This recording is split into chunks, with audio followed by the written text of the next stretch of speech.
The executive chairman of the African Energy Chamber, NJ Ayuk, says that even though oil and gas activities are taking a hit due to the COVID-19 pandemic, optimism surrounding African projects, fiscal regime and investment still exists. He joins me now to discuss the future of energy in Africa.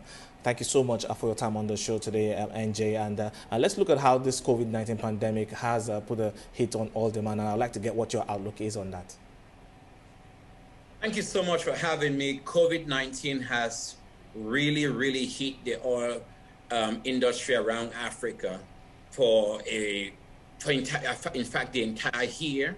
A lot of projects that were scheduled to go on stream in Nigeria, they've been postponed, some have been canceled. Angola, same thing. Gabon, Equatorial Guinea, Senegal has seen projects being delayed.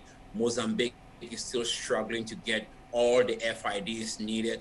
And it has really killed down on prices. But the biggest hit there have been jobs for everyday people and some of the plans to really shore up domestication of gas and really move the economy. So it has not been good for the African energy sector, but there is some kind of hope if we get the right things done. All right, now looking at your forecast and outlook for the next year, I'd like to know where that sense of optimism is coming and what's fueling that. It's a mixed sense of optimism because Africa has been very resilient. If you look at, for example, Uganda, nobody would have expected that Total would close an amazing deal with Tolo and the Ugandan state. They have been pragmatic, they've been flexible, they moved that.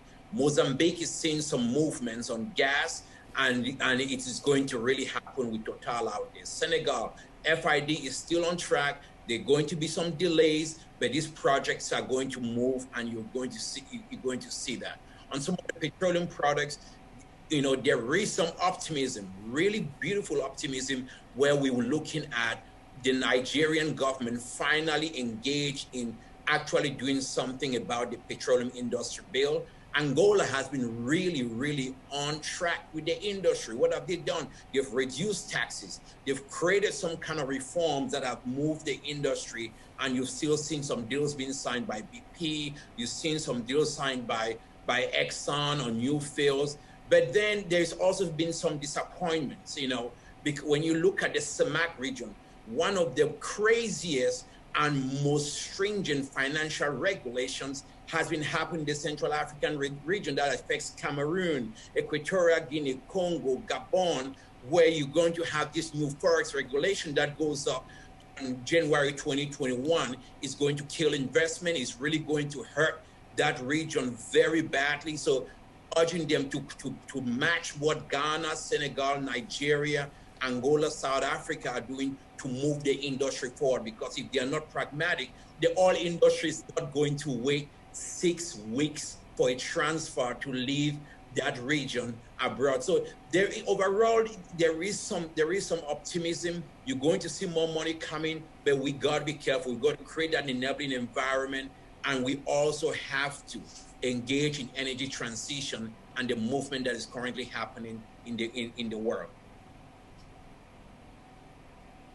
All right, but NJ, when you look at the outlook for production, I would like to understand what you are reading from the dynamics that we could see play out between OPEC and OPEC Plus and its allies.